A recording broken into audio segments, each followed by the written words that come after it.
Listening Fanfiction presents Wanderer by 51st Century Fox, based on the Marvel Cinematic Universe. Narrated for you by Sierra Feast. Tony offers living space to all the Avengers, and since he would rather not stay somewhere S.H.I.E.L.D. provides and New York rents these days are ridiculous, Steve takes him up on it, along with the offer to use a spare guest bedroom until the construction is finished. Just standard fair warning to all house guests, Tony says, capping the whiskey decanter and taking a swig from his glass. I sleepwalk. Really? Steve replies, fascinated. He thought that was a myth, except there was that one guy in boot camp who'd sit up in the middle of the night in his bed and report to an invisible drill sergeant, but that was technically sleep talking. Or sleep shouting. Yeah, insomniac, sleep-deprived workaholic thing. Just ignore me. I don't really listen to instructions. Kind of like a zombie, but the kind who snacks on cheese and plays with a slinky for hours instead of eating brains. What? Right, well, you missed the whole George Romero zombie hors d'oeuvre. Never mind. Just lead me back to my room if you come across me and it freaks you out, or ignore me, whichever. There's really nothing Tony can do about this little issue except locking himself in his bedroom every night, and that's impossible. For one thing, he designed all of the security in the building and he doesn't forget things he knows even when he's asleep. For another, Jarvis won't let him be trapped in any room in his own place, and well, there could be a fire. Though he's totally unaware of most of what he does while he sleepwalks, Tony sometimes gets brief flashes of where he went and what he did, like little shards of memories. Eating a ham sandwich with mustard, or unfolding and refolding everything in my sock drawer. He views the video recordings once in a while, and it's inevitably a painfully boring show. Sometimes he downs milk straight from the carton. Occasionally he chooses a chair in the library and flips through a book from front to back, seeing nothing, and he's woken up in a couple of his cars at various times. He never goes near the suit, or tries to jump off the roof, or anything risky like logging onto E-Trade and buying high, so he doesn't worry about it too much. It's just a Tony Stark thing, like doing calculus in his head when he's trying to fall asleep in the first place. One morning, Steve brings it up. Do you sleepwalk every night, Tony? Pretty much. Did I wake you up? Steve rolls his shoulders. I'm a light sleeper. Did I say anything? No, not really. Your eyes were open and I thought you were awake, but... Tony grabs a mic and fills it with coffee. Sorry, it could be a little disconcerting, I'm sure. What was I doing? Reading a magazine in the kitchen. You didn't even really register me speaking to you. Typical, Tony says with a shrug, and Steve nods. Tony, do you remember sleepwalking last night? Steve asks him a few days later. Usually don't recall a thing. Oh, okay. The last thing Tony remembers one night is figuring the differential of volume for spherical coordinates.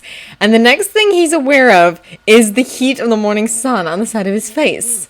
He slowly realizes it isn't the sun, at least on that side. He's got his cheek pressed up against something warm, very warm and smooth and smelling incredibly good. He turns his head to the right a little and opens one eye and...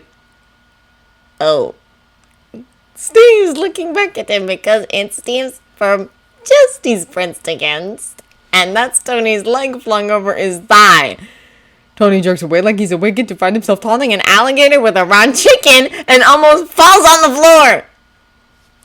You sleepwalked, Steve says, stating the obvious. In my bed. I'm sorry, Tony replies, licking dry lips and scrambling to his feet. I'm really sorry about this, he says, backing away and out of the room. It won't happen again. Steve opens his mouth to say something, but Tony doesn't stay to listen. It's mortifying to wake up next to your super soldier house guest in his bed. He's appalled with himself, honestly. He's never affected anybody else with this little quirk of his. Tony wakes up in his own bed the next 2 mornings and is immeasurably relieved that it was a one-time awkward thing. Until it happens again. This time, he half wakes and finds himself mostly under Steve, one arm tucked beneath his chest and his leg entwined around one of Steve's. Steve's arm is wrapped snugly around Tony and his breathing is deep and even. He's fast asleep. Tony can't move. At all. But he's not uncomfortable either, and a glance at the retro alarm clock next to the bed confirms it's only 3 a.m., so he closes his eyes and lets slumber take him again, and he doesn't even have to work up a formula to fall into it. He's in his own bed when he gets up for real and figures he dreamed the entire episode. Steve's eating cereal at his laptop when Tony walks in. "Morning, Tony," he says, attacking his Wheaties like nothing out of the ordinary has occurred. Tony was definitely dreaming then. Tony's in his workshop tweaking an elevation on the monitor, and then he lets his mind wander. He's in Steve's bed, hands on his shoulders, nuzzling at his jawline before gentling Steve's lips open with his. Steve shifts against him, and Tony feels how hard Steve is as his hands slip around Tony's waist, and he moans softly. Another shift, and there's the hot breast of Steve's bare chest against his own. Tony sucks in a gasp, and Tony blinks, rubs a hand down the front of his pants. Oh no, he's hard as a rock. Steve sits up, breathing heavily. He pauses and then slides out of his bed, gently hauling Tony to his feet before walking him back to his own bed and brushing a few errant strands of hair from his forehead as he settles into his pillow.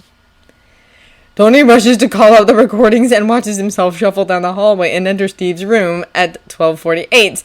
He fast forwards, and there's Steve emerging, dressed in boxer shorts, guiding Tony down the hallway and back to his own room at 1:15, where Steve tucks him in and swipes his fingertips over Tony's hairline, pushing back a lug of air. Steve stands there for a moment, watching him sleep, and then pads away back down the hall. He doesn't know what took place in Steve's bedroom. He's not the kind of creep who'd set up sleepy time surveillance of the guest quarters. But he's pretty sure that wasn't a little daydream fantasy he just had. "Oh crap," Tony says under his breath. Tony finds Steve sketching skyscrapers by the wall of windows and drops into a crouch next to him. "Look," Tony begins. Steve closes his sketchbook with a snap and tilts his head, waiting. "I seem to be bothering you while I'm sleepwalking," Tony says, and Steve lifts a brow. "You should, maybe lock your door at night." "Tony?" Steve says, eyes on the skyline. "Oh, fantastic." Tony thinks he can't even look at me. "I apologize," Tony replies tightly and stands and strides away.